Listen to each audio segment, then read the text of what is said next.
Okay, so welcome again. My name is Dr. Lujain El-Maghraby. I'm Assistant Professor and Director of Studies at Majan University College in Muscat. And today, on behalf of my team, I'm presenting a paper that is titled Under the Lens, Examining Board Directors' Gender Biases About Women Applicants for Directorships in Muscat Public Listed Companies. So a very brief introduction. Actually, in this paper, we are chasing the $1 million question. What is the general perception? What is the general appetite towards hiring the women applicants on the boards of directors? As you can expect, out of the 16 countries in the region of the Middle East and North Africa, and even including Turkey, only 8.6% of the board positions go for women. And although this has increased compared to the past, still we are lagging behind targets, we are lagging behind ambitions. So some findings actually revealed that perhaps it's the work-life tensions, perhaps it's the household responsibilities that are actually on the shoulders of the woman that may help her, or actually that may hinder her to move up the career ladder. There was several lines of research that claimed that such discrimination was expected. Board words are stoutly and with much bias are defined in terms of the man language. In most of the times it is gender typed. Budgets, privileges, rewards, committees work, resources go all for men. Or mostly for men, and determining how these are our objectives actually in this study. Our key objectives was to determine how the board directors' treatment and perception of the director candidates display a gender description, how they see women caliber, how they see the women colleagues on the board, and also to illustrate whether the board director gender would not affect this gender discrimination or would affect it, and to determine as well hiring the gender bias against the women directors would be explained by the perceptions that a woman candidate may be perceived as being less qualified or a second class, and the board directors pre-established discrimination. To understand better, the board directors pre-established discrimination against the females, rooting back to national cultures. So we have four hypotheses in our study. The first hypothesis was the board director's treatment and the perception of the director candidates would display gender discrimination. The second hypothesis is that board director gender would not affect this gender discrimination. And the third hypothesis is whether hiring gender bias against women directors would be explained by board directors' perceptions that the woman candidate is less qualified than an identical or a typical man candidate.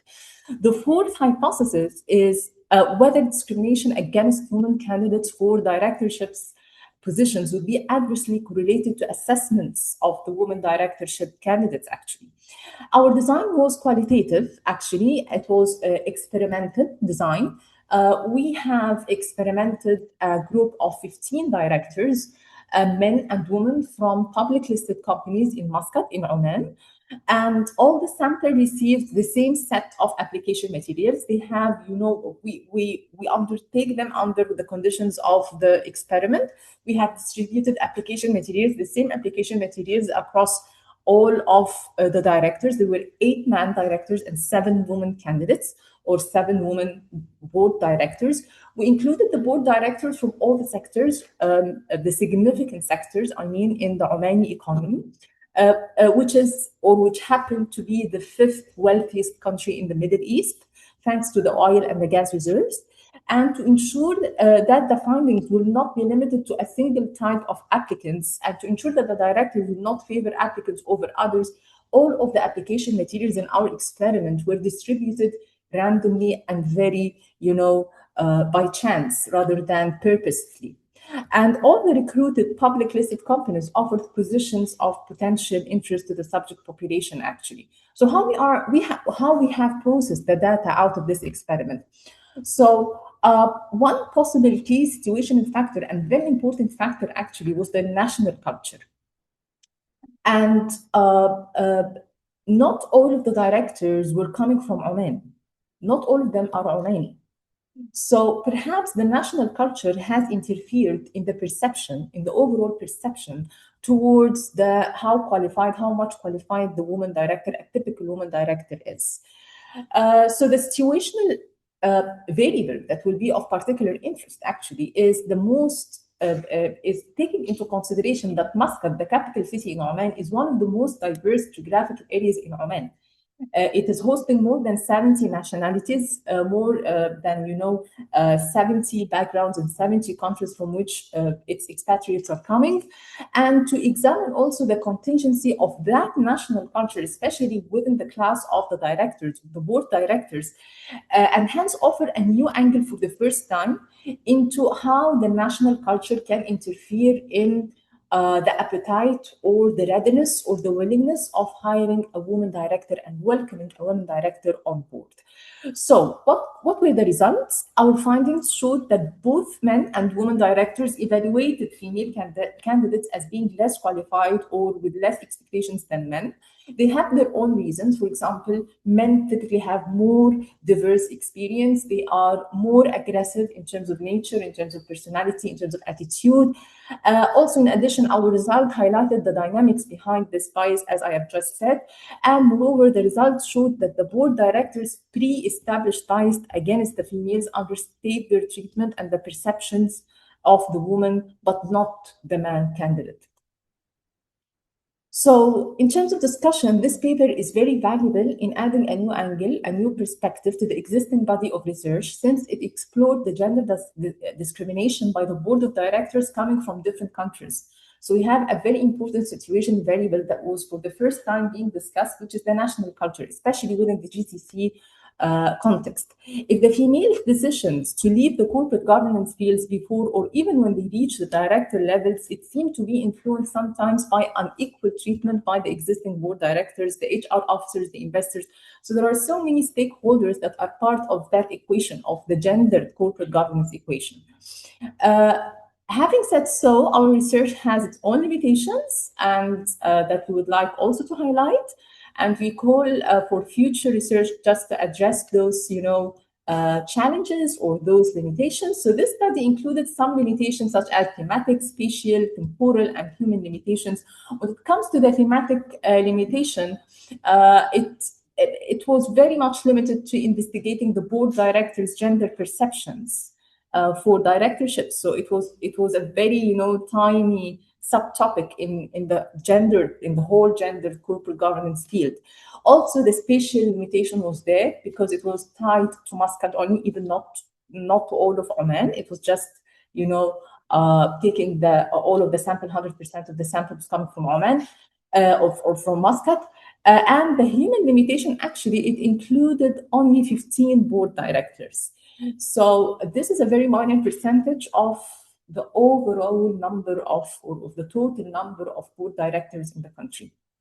So having said so, the future directions, the call for future research may include the need to investigate perhaps the differences of the perceptions in Muscat public listed companies using more mediating and moderating variables, more situational variables that match more with the Omani needs and the Omani nature in their own society, in their own even business society. And future studies may also investigate gender inequality in different fields and organizations separately instead of just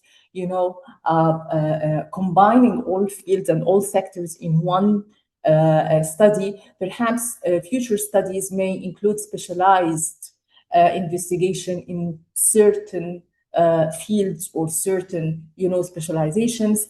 In addition, interested researchers may broaden the scope to other Arab and Middle East countries. I mean, cross-cultural. There is a very broad room for conducting cross-cultural studies and research in this vein, in this direction.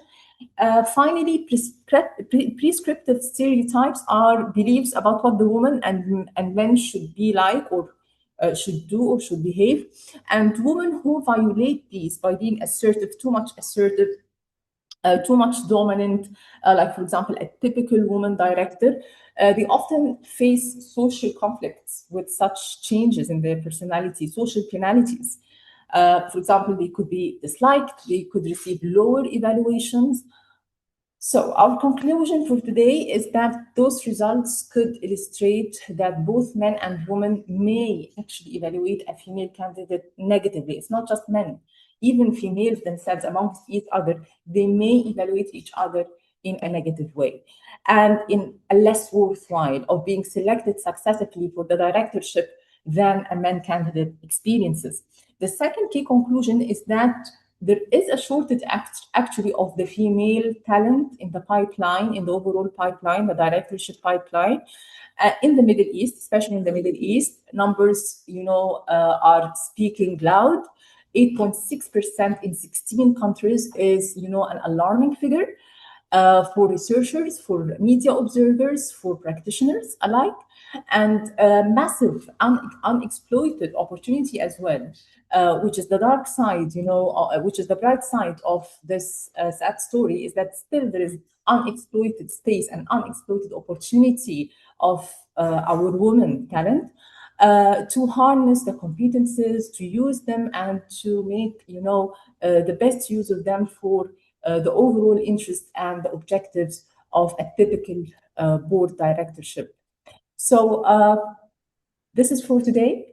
I'm done with my presentation.